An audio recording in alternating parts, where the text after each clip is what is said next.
जय गुरुदेव। राम राज कैसे आएगा, विषय चिंतन का। देश में जिधर देखिए उधर अशांति ही नज़र आ रही है। चाहे धनी मानी हो, व्यापारी कारोबारी हो, अधिकारी कर्मचारी हो, न्यायाधीश हो, दुकानदार, व्यवसायी, किसान, मजदूर, शिक्षक, विद्यार्थी हो, सब में अशांति के लक्षण दिखाई पड़ते हैं। आइए उसके बारे में विचार करते हैं कि चारों ओर अशांति के बादल क्यों छा गए। किसी भी तरफ सुकून की किरण दिखाई नहीं देती। कहीं वर्गवाद का प्रभाव है तो कहीं जातिवाद का, कहीं अवर्ण सवर्ण का मतभेद फैला है तो कहीं सीमाओं के विवाद उग्र रूप ले रहे हैं। सारे विश्व में भयंकर युद्ध की विभीषिका का खतरा मंडरा रहा है। कहीं देवी आपदाओं ने अपना विनाश का विकराल रुख अपना रखा है। कदाचार की घटनाओं से हम बराबर रूबरू हो रहे हैं। लोगों के अंदर पर उपदेश कुशल बहुतेरे की भावना घर कर रही है। नैतिक चरित्र का टोटा हो गया है। हर दृष्टि विकृत और दुर्भावनाओं से ग्रस्त है। अनुशासन का हर जगह अभाव है। स्वेच्छाचारिता तीव्र गति से अपने पांव फैला रही है। अपने अपने कर्तव्य पालन के लिए जैसे हर कोई लापरवाह लगता है। विश्वास तो किसी का किसी पर रहा ही नहीं। हर तरफ धनोपार्जन का जुनून सवार है। हविस की सरिता सब में उथल पुथल मचाती हुई सब एक बह रही है। हर आदमी अपने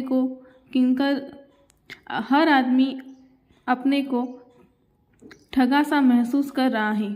कर्म जनित संकटों से उबरने का कोई उपाय किसी के पास नहीं है। एक प्रकार की समस्या हो तो उसका निराकरण बहुत सरलता से हो सकता है, परंतु जब कठिनाइयों की मूसलाधार बारिश हर ओर अपना आक्रामक रूप लेकर टूट पड़े तो ज्ञान शून्य विवेक शून्य हो जाना कोई मुश्किल नहीं। इन दुखों से पीड़ित पूरा मानव समाज विकारों, पाप कर्मों, अपराधों में आखंड डूब गया। इसको अगर कोई डूबने से बचा सकता है तो वह है संत महात्मा, उनका संकल्प और दया। शांति की ओर जाने के लिए कोई न कोई आधार चाहिए। पहले लोग भले मोटा खाते थे, मोटा पहनते थे, सादा भोजन, उच्च विचार के धनी हुआ करते थे। लोगों में लोभ की आग इतनी नहीं जला करती थी जितना आजकल जल रही है। सब में संतोष था। अपने भाग्य, कर्म, प्रारब्ध का भरोसा और विश्वास करते थे। कर्म करने के लिए सतत परिश्रम करते थे। जितना मिल जाए उसी में संतोष करके अपना गुजारा कर लिया करते थे। हर आदमी किसी न किसी देवी देवता, भगवान, इष्ट के प्रति आस्थावान हुआ करता था।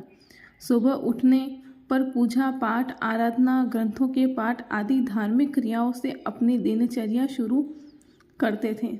अपने इष्ट परमेश्वर के सभी लोग को भय रहता था। उस डर के कारण सभी लोग खोटे कर्मों, बुरे खान पान से बचे रहते थे। अच्छाई का वातावरण बना रहता था। परस्पर सब में प्रेम, सौहार्द, मानवीय कर्तव्यों का निर्वहन करके मानव सेवा की होड़ लगी रहती थी। संतों महात्माओं के उपदेश बराबर गांव-गांव में हुआ करते थे। उनकी शिक्षाओं और उपदेशों का प्रभाव मानव समाज में व्याप्त रहता था। शिक्षा भले आज की तरह उच्च कोटि की नहीं थी, परंतु संस्कार उच्च कोटि के हुआ करते थे। संस्कारों की ही देन थी कि देश के उज्जवल भविष्य के रूप में बच्चे स्कूली शिक्षा के साथ पाठ सहगामी कार्यों में भी श्रेष्ठ प्रदर्शन करते थे, यश और कीर्ति पाते थे। भारत के साथ भारत के विश्व गुरु बनने में गुरुकुलों, उनके आचार्यों और दिए गए सुसंस्कार की महत्वपूर्ण भूमिका थी। जय गुरुदेव।